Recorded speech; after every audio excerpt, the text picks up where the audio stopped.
चंद्रपूर पालिकेमध्ये भाजपची ठाकरेंच्या शिवसेनेसोबत युती। चंद्रपुरामध्ये ठाकरे सेनेच्या पाठिंब्यानं भाजपच्या संगीता खांडेकर या महापौर। पुढची 1.25 वर्ष ठाकरे सेनेचा महापौर बसणार। उपमुख्यमंत्री सुनेत्रा पवार यांनी पदभार स्वीकारला। सुनेत्रा पवार राज्याच्या पहिल्या महिला उपमुख्यमंत्री म्हणून विराजमान।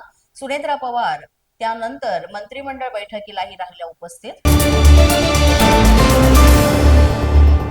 अजित पवारांच्या निधनानंतर राज्य मंत्रिमंडळाची आज पहिली बैठक। अजित पवारांच्या अनुपस्थितीमध्ये सुनेत्रा पवार बैठकीला हजर। उपमुख्यमंत्री पदाचा पदभार स्वीकारल्यानंतर कॅबिनेटला उपस्थित। उपमुख्यमंत्री सुनेत्रा पवार आज दिल्ली दौऱ्यावर। संध्याकाळी 6 वाजता जाणार दिल्लीत। उद्या सकाळी घेणार पंतप्रधान नरेंद्र मोदी आणि केंद्रीय गृहमंत्री अमित शहा यांची भेट। राज्याच्या राजकारणामध्ये मोठी घडामोड घडण्याची शक्यता वर्तवण्यात येते, कारण मुख्यमंत्री फडणवीस यांनी अचानक दिल्ली दौऱ्यावर जाऊन अमित शहांची भेट घेतली। राष्ट्रवादीच्या विलीनीकरणाबाबत पक्षश्रेष्ठींशी चर्चा केल्याची माहिती समोर आली आहे। संघाच्या कार्यक्रमाला आलेले लोक भागवतांच्या प्रेमाखातर नाही तर मोदींच्या सरकारी भीतीमुळे आलेत, राज ठाकरेंची टीका। मुंबईतील वाहनांवर वाहतूक कर लावावा, राहुल नार्वेकरांचे भाऊ मकरंद नार्वेकर यांनी केली मागणी। मुंबईला आणि मुंबईकरांना लुटायचं ही भाजपची वृत्ती। मकरंद नार्वेकरांच्या मागणीवरून आदित्य ठाकरेंचाही इशारा।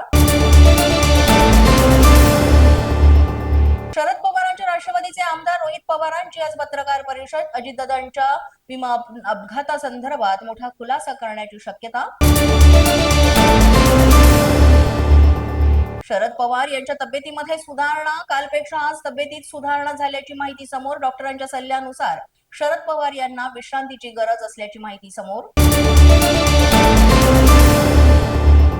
खासदार सुप्रिया सुळे यांची कन्या रेवती सुळेंचं ठरलं लग्न। नागपूरचे सारंग लखानी यांच्याशी रेवती सुळेंची लग्नगाठ बांधली जाणार।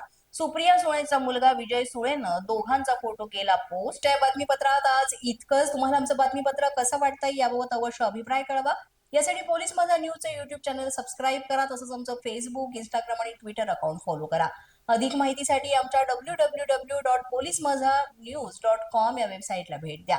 आमचे अधिकृत प्रतिनिधी व्हायचे असेल तर स्क्रीनवर दिलेल्या क्रमांकांवर आजच संपर्क